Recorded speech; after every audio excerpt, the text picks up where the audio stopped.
So like for me, I am a dark-skinned, black, gay woman. You don't get lower than that. What? Who says? That was a horrible thing to say about yourself. Not even. She's talking about by society. No, by society standards, don't do that. So like, but who says that? What do you? There's colorism that's fighting me. There's misogyny that's following me. Racism. How does colorism affect your life personally to yours? I just want to know. So if it was me versus someone, did you ever see that Rick Ross clip when they had that girl that was in that dark skinned girl that could sing her ass off and everything? Then they had that light skinned girl that came up and just couldn't do shit, and they picked the light skinned girl. Yeah, I didn't see it, but I can see. Yeah, what like you're talking stuff about. like I feel like getting in certain, like I can't get in. Well, I can, but like because of colorism, I think colorism is actually getting demolished because no one really cares about that anymore like that. But yeah, I think in like back in the day, I feel like darker women couldn't get certain opportunities, or there'll be like or even like an actress, like you couldn't get certain roles. That was red. It was like a red line because you were a darker woman, and because they thought that dark women weren't attractive. They weren't. But you had dark skin supermodels and shit. See me, I just stopped you on that point. Don't use that one little. I just use them ones and twos now. Don't be giving me exceptions to the rules. For me, I stopped you on you saying that because I don't subscribe to none of that shit. You know what I'm saying? And you're not. Nothing holds me back. You're not representing the entire United States of America. No, exactly. I'm representing me. No, nothing is holding me back. But I'm just saying, I'm speaking for my experience, and a lot of other dark-skinned women, they feel inferior in some way, because of what a lot of black men. Really? A lot of black men. It don't even really be the white people. What black men be doing to y'all? You don't have no black friends, no black male friends that. I don't fuck with niggas after 6. No, I'm just playing. I be to myself though, but see, that's the thing. Every time we have a topic, everyone just can't be the exception to the rule all the time. That's why we can't really a lot of black people right now. We're in a good space. I feel like Afro beats and all that shit really kind of brought us kind of together. With it, like no one's not bleaching and doing all that extra stuff anymore like that. Bleaching? I think Darcy. You gotta realize that she has a cultural background too. She's Jamaican. She's Jamaican, yeah. And if you've never lived as a dark-skinned black woman, you would never understand. My mother's a dark-skinned woman, so growing up, I've always heard the struggles of a dark-skinned woman, because all of her brothers and sisters are light-skinned. She's the only dark-skinned. Okay, so she had it harder. She had colorism is hard. Colorism is hard, and then like my mother she has a lot of Jamaican and Haitian friends, like a lot of Caribbean friends. My mom don't have too many American friends. Mm-hmm. And like just hearing their stories and stuff like that about how because she's Jamaican, how colorism is really bad in those cultures. Within Jamaica. Within those cultures. Amongst Jamaicans. Even in America, my mother's American. Even in America, like the hardship she had as a dark-skinned woman. And I think that's probably why today I have such an attraction to dark-skinned women, because I'll tell you in a minute, I only date dark-skinned women. Okay. But just hearing those stories. So I'm not going to sit here and pretend, and we can't pretend just because you haven't lived those experiences and walked in those shoes. You can't invalidate someone else's experience. No, I'm not trying to pretend. Yeah. That's why I asked her, like, what is your experience in that? Yeah. You know so I'm, like everyone knows, I'm Jamaican. So, like, and growing up, I've lived partially in Jamaica and partially in Maryland and New York and stuff like that. And going home sometimes, it's just like, it's actually it's a bundle of irony. Because it's just like, we all black, but I would get teased for being the darkest one, or I would get teased for, your hair is nappier than mine. And it's so much hypocrisy, because then what are we gonna do? We all gonna go down and go to the store and go get some bleaching cream. We all gonna bleach out. So do you think it's worse in Jamaica, or do you think there's a difference? Like, is it just as bad in Jamaica as it is in America, or do you find it's all terrible? But I don't.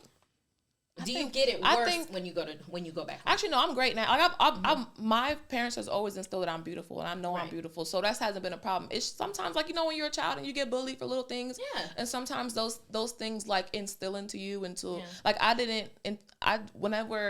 think for me, like I didn't truly accept myself until I was about 20. Yeah. I didn't accept my skin color and who I was, and that this is not coming off. Yeah. Whether I scrub it off, bleach it off, it's not coming off. So for me, like it's a lot of dark skinned women in Jamaica and a lot of Haitian and countries like that. So in the Puerto Rican, the Spanish countries, they got it hard. The Asian, pretty much every diaspora has colorism, and it's yeah.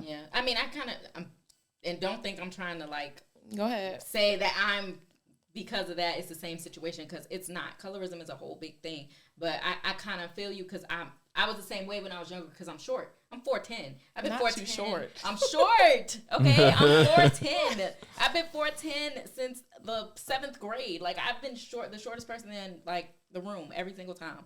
And I used to wear heels all the time because I was so insecure about it. And it wasn't until I got older that I was like, you know what? I actually like being short, and I stopped wearing the heels and stuff like that. And so I really just accepted it. It's just a certain point in your life when you get older, when you start to accept things about yourself that you may have gotten bullied about when you were younger. And I think it also goes back to, as a child, when you're growing up like that, a lot of outside influences can really, really affect how you feel about yourself personally. But then when you get to a point where you're of age, when you're older, when you are moving in a certain way where you actually are like, you know what, F them. I accept myself as a beautiful black woman, beautiful light-skinned woman, beautiful short. Yeah, I feel like I can agree with everybody you go in a through general that. state. In a general state, generally. Yeah. Yeah, everybody go through that in different ways and shit. I've always But loved I myself. agree with that. I think Always? I cannot relate to any of this at all. 'Cause You one never thing- had an insecurity or a doubt in yourself? No. First of all, I Come grew on up in now. a 2-parent home. No, never. And Okay. y'all don't understand why. So I grew up in a 2-parent home. My father has validated me from the day I was born, right? So I never needed nobody to ever validate me, because I'm a daddy's girl, one. So I think that dynamic and having my father in my life played a lot into my confidence, Right. and who I am as a person. No one can break me down. I don't care what nobody think about me. So you gotta realize I came out at 14. My mother's a pastor, right? I came out at 14. She didn't accept it. My father, he had my back or whatever the best way, because he was like, I just want you to be the best you can be, you know what I'm saying? And then my mom just thought it was a phase initially, and then I turned 17, I was still gay, and I cut off all my hair, and that's the whole thing. Now you got to get out my house. I said, okay.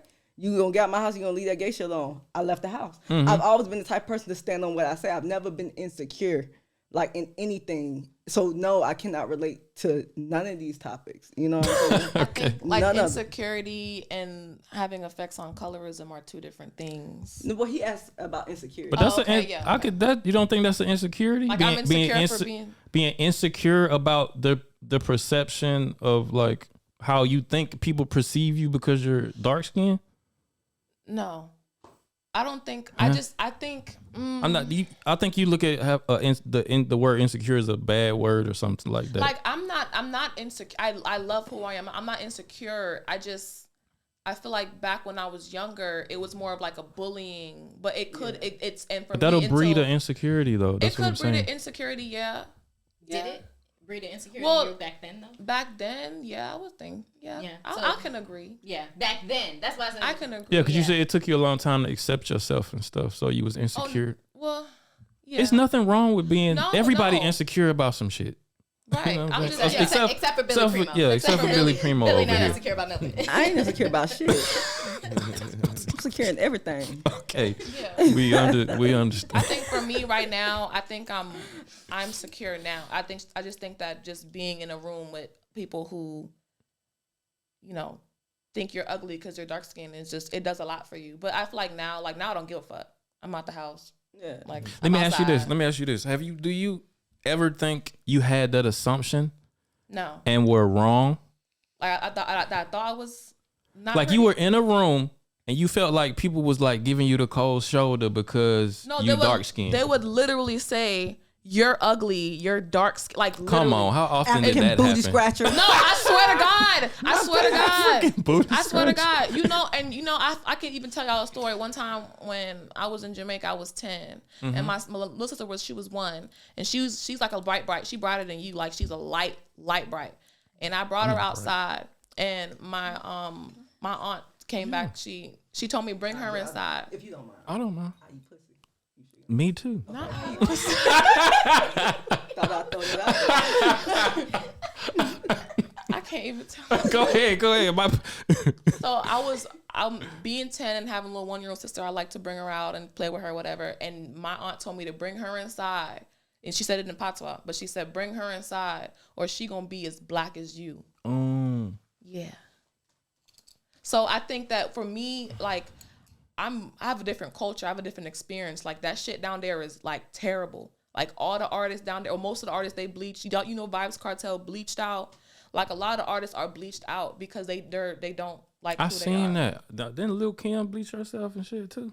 She looked crazy. We ain't gonna do Kim like that, man. Shout out to Little Kim. I love you. Shout out to her, but Kim, We ain't gonna do Kim like that, man. they don't love you, Kim. We still love you. Don't forget she Whoever handling you do not love you, Kim. You don't look forget ridiculous out here. Don't do that, because you remember she was in like 3 domestic violence and she got her nose broken like 4 times. Like, she had to reconstruct her nose. Shit happens to people. I love you, Little Kim. But she still look crazy, and somebody need to tell her that, and I will be the person. But no, because we don't want to breed the insecurity. That shit No, has no. said. She said she had problems with being dark skinned for a long time though. Yeah, a lot of people, and that goes into colorism. It's because they're bullied when they're younger. Right, I didn't right. have that problem. But everybody bullied.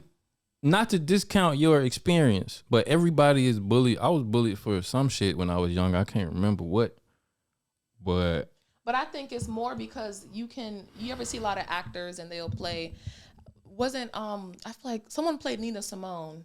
It was one of the, I forgot what, something Rodriguez. She played Nina Simone, and Nina Simone's a dark skinned black woman. They got a Hispanic woman, tanned her skin, put on a prosthetic nose, and like it's more than just that. It's like they're excluding you from opportunities because you're dark skinned. Like, but that's over. They don't do that no more. Yes, they do. Michael Coco Jones is dope, but what is she doing? love- Like, she's not popping like. Who is Coco Jones? exactly. Ooh. Come on. I'm sorry. You I don't know. You're not gonna know, because of colorism. You're not gonna know any of the dark skinned female. I'm supposed to know all the dark skinned Yeah. females in the You know- world. hold on, I'm gonna ask you. I think if they're Shout out to dope Coco, enough I to love be you. known. Just tell me who you know Big Boss Vet. No, You know Flo Millie. I heard that name before. Because they're dark skinned women. Come on, is Point proven. Mic is drop. Scissor dark skin? She's a brown skin. She's brown skin. What? Okay, is Summer Walker? She dark She's skin? brown She's skin. brown Oh my skin. Walker god, not dark skin. she's brown skin. Who dark skin? Exactly. I think Remy Coco Ma kind of Jones. as dark as JT it get for JT the pretty women black. right now. JT's She's dark dark skin, skin. yeah. She Cash poppin'. Doll. That's one name. Cash Dog. I don't Cat Dog follow has a niche female following. rap She's not as big, much. big. Have you? Oh, okay, I'll give Name you somebody big and like You super can't. prominent. You can't because Yes, you it doesn't can. That's a exist. dark skinned woman. Missy Elliott is all we got. Oh well, yeah. Missy that's true. Elliott. That's true. But that's I all- feel like that's all she we ain't got. that dark though. Missy Elliott's She's dark dark skin. skin. She's dark skin. Lauren Hill, she kind of black. She had one hot album. Come on, she considered as one of the best lyricists of all time. You know what I'm saying? Okay, and we're gonna go into another debate. So I'm gonna start off the next topic, and I'm Yeah. gonna say it like this: Lauryn Hill is not a legendary artist. She had one legendary I album. gotta zoom in Mic on drop. you. Thanks for watching this clip of the Quote Goats podcast. I truly hope you enjoyed yourself and maybe even learned something new. If you haven't already, make sure you like this video, subscribe to the channel, and hit that notification bell so that you never miss a clip, short, or full episode of the show. See you guys next time. Peace.